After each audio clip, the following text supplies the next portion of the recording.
lanceur d'alerte. L'Ukraine a demandé d'entrer à l'OTAN et dans l'Union européenne. Bon, ça a provoqué ce que ça a provoqué, ce qui ne justifie évidemment en rien l'invasion russe de l'Ukraine telle qu'elle se passe aujourd'hui.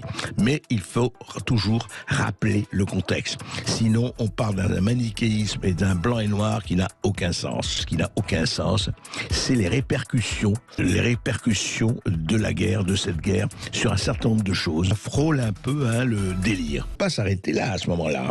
On va aller où? La fermeture de RT France et de Sputnik. Alors, pourquoi?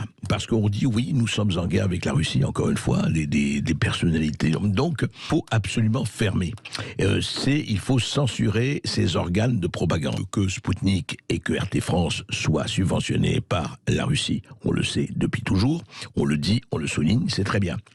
Mais si on veut aller par là, il faut à ce moment-là censurer Al Jazeera, subventionné par le Qatar. Il faut censurer CNN, subventionné par la fondation Clinton et autres. Il faut censurer Fox News, qui a épousé toutes les thèses de Donald Trump.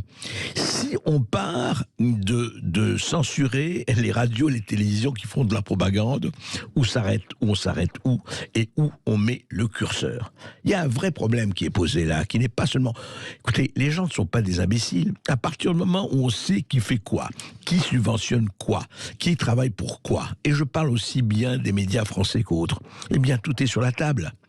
Et à partir du moment où on le sait, on va censurer au nom de quoi? Donc si je ne suis pas d'accord avec tel ou tel actionnaire, que j'estime qui travaille par exemple pour des intérêts qui ne sont pas les intérêts français, je vais censurer.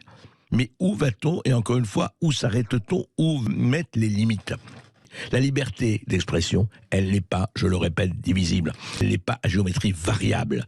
Elle n'est pas deux poids, deux mesures, sauf les appels à la haine, pour les appels au meurtre et pour la diffamation. Mais à ce moment-là, on attaque, on sanctionne. Et commencer à dire, écoutez, c'est fini, allez, RT Sputnik, c'est terminé. Il y a quand même un petit problème là. Il y a un vrai petit problème. Où s'arrête, et je propose qu'on supprime toutes les œuvres, effectivement, d'abord. Toutes les œuvres de Lénine, de Staline, etc. Mais ne nous arrêtons pas en si bon chemin. Supprimons les œuvres de Dostoïevski, de Tolstoï, interdisons la musique, la peinture, etc., qui viennent de Russie, etc. Non, c'est pas très sérieux tout ça. Autant on peut condamner et on doit condamner l'invasion de l'Ukraine par la Russie, autant quand même, si on n'est pas capable de faire des nuances, si on n'est pas capable de voir qu'on peut, et on n'est pas complètement crétin, que les gens peuvent faire la part des choses, à ce moment-là, condamnons tous les médias et les télépropagandistes. Alors là, il va y avoir du sport, ça va être très intéressant. Qui fait la propagande de qui? Qui est subventionné par qui?